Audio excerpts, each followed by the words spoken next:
Assalamualaikum warahmatullahi wabarakatuh. Perkenalkan, nama saya Nuril Anwar Al-Absori. Asal saya dari Cirebon dan saya sekarang sedang menempuh pendidikan di salah satu sekolah vokasi pesantren teknologi informasi dan komunikasi atau biasa disebut dengan PETIK.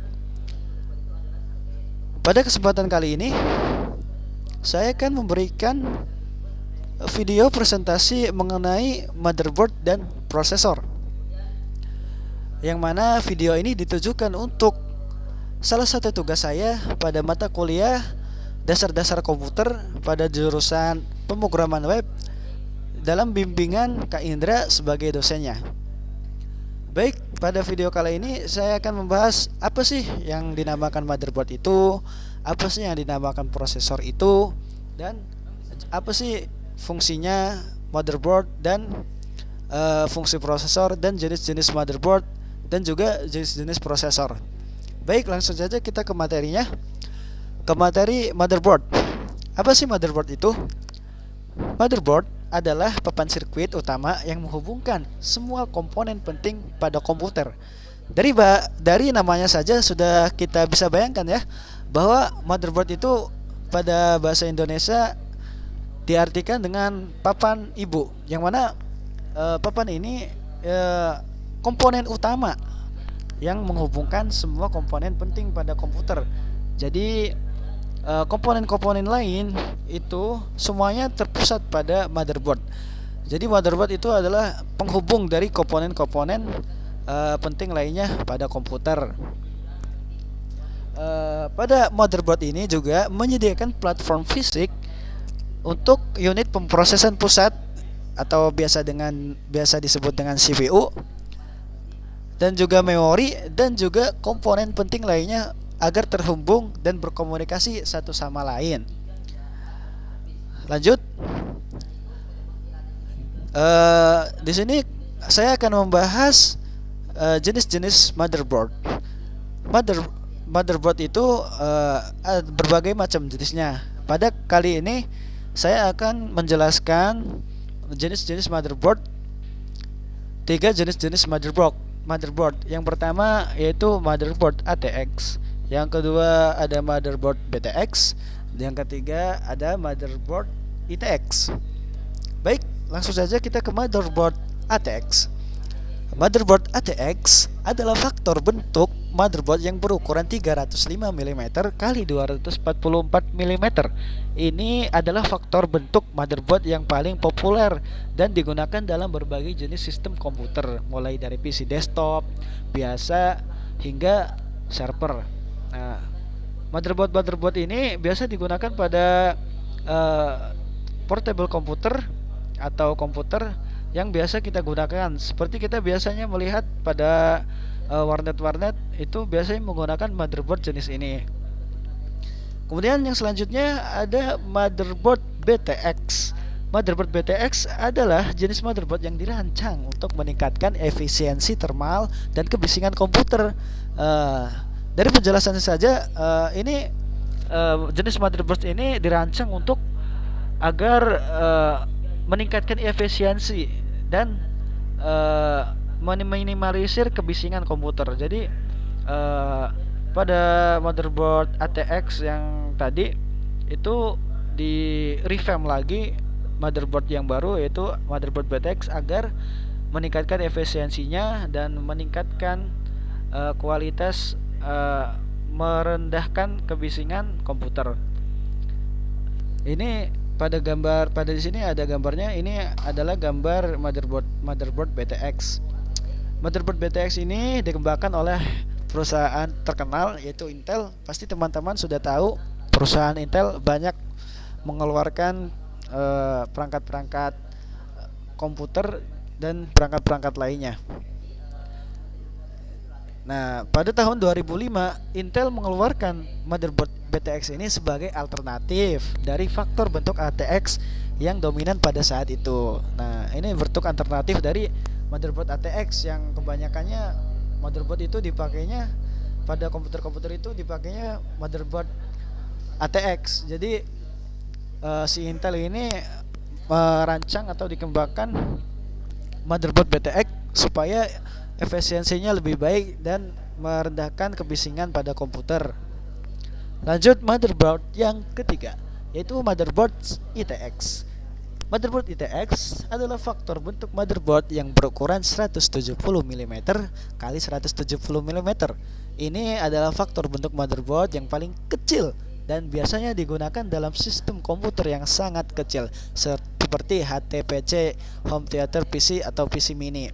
Nah, motherboard ini ukurannya kecil, didesain supaya ringan dan supaya lebih ramping. Yang biasa digunakan pada PC mini seperti PC yang digunakan oleh saya itu menggunakan motherboard ITX. Nah, itu mungkin jenis-jenis motherboard.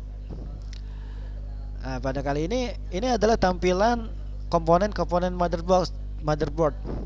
Jadi pada motherboard itu banyak komponennya ya, untuk menghubungkan satu sama lain agar komponen penting ini bisa saling terhubung. Di sini ada CPU socket. Jadi ini tombol soketnya prosesor itu ada di sini. Terus ada slot memori, yaitu ada misalnya ada RAM, ada ini slot RAM ya. Yang ini ada power connector supaya tombol power dinyalakan, ada IDE port, ada SATA port, ada VGA slot untuk memasang VGA, ada PCIe slots, ada IDE port juga di sini, ada audio line, ada USB ports, ada LAN port, ada VGA port lagi, ada game port, ada PS2 keyboard dan lain-lain. Nah, ini bentukan motherboard. Kemudian lanjut, kita akan membahas prosesor. Apa sih prosesor itu? Nah, pada kesempatan ini saya akan menjelaskan prosesor. Prosesor adalah elektronik dalam komputer yang menjalankan instruksi program komputer. Ini adalah otak dari komputer yang bertanggung jawab untuk menjalankan tugas yang dilakukan komputer. Jadi tadi yang kita bahas itu motherboard. Motherboard itu sebagai penghubungnya. Nah, si prosesor ini sebagai otak dari pemrosesan komponen-komponen lain. Jadi prosesor itu adalah otak dari komputer. Pada tubuh manusia misalnya, prosesor ini bisa dibilang pada tubuh manusia ini yaitu bagian otak ini dimaksudkan pada prosesor. Nah, intinya prosesor adalah otak. Jadi semua yang dijalankan pada komputer itu pusatnya ada di prosesor. Lanjut. Nah, sekarang jenis-jenis prosesor.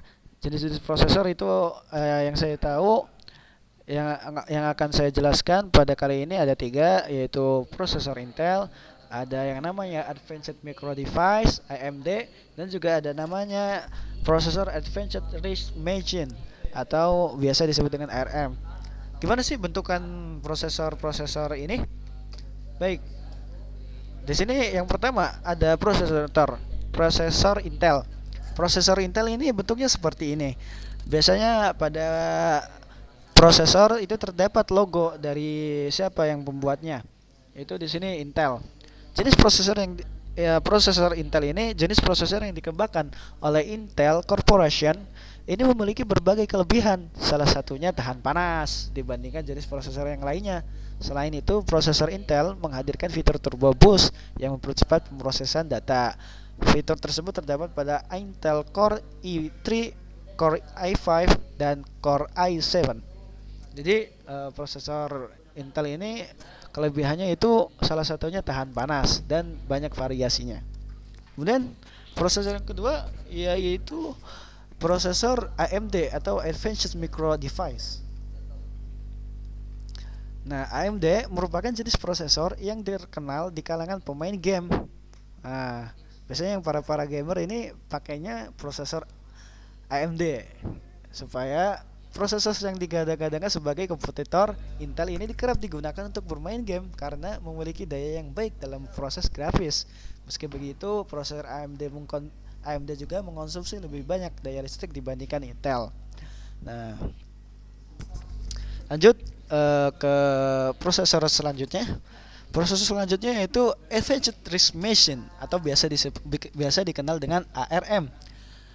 Prosesor ini digunakan pada perangkat di luar komputer maupun laptop seperti ponsel, router, dan pemutar musik. Adapun kelebihan dari ARM diantaranya menggunakan sistem waktu nyata real time, menjamin keamanan aplikasi dan berupa aplikasi platform. Jadi prosesor ini biasa digunakan pada ponsel, router, dan pemutar musik. Nah, jadi jika kita mempunyai ponsel itu bisa dibilang prosesornya itu menggunakan prosesor Advanced RISC Machine ARM. Nah itu. Nah itu mungkin presentasi singkat dari saya mengenai motherboard dan prosesor. Jadi intinya motherboard itu komponen tubuh atau komponen utama yang harus ada pada komputer supaya untuk menghubungkan komponen-komponen penting lainnya agar saling terhubung dan berinteraksi dengan baik. Yang kedua, prosesor. Prosesor itu otaknya dari komputer. Jadi motherboard itu tubuhnya atau penghubungnya, sedangkan prosesor adalah otaknya. Ya, itu mungkin kesimpulan dari saya.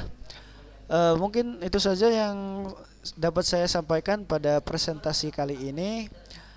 Jika ada salah kata atau kata-kata yang enggak jelas atau kata-kata yang keliru, mohon maaf karena saya di sini juga masih belajar untuk menjelaskan sesuatu, bagaimana cara menjelaskan sesuatu dengan baik, bagaimana berbicara dengan baik. Itu saya masih dalam tahapan belajar, maka mohon dimaklumi jika ada kesalahan. Baik, itu saja video dari saya. Terima kasih. Wassalamualaikum warahmatullahi wabarakatuh.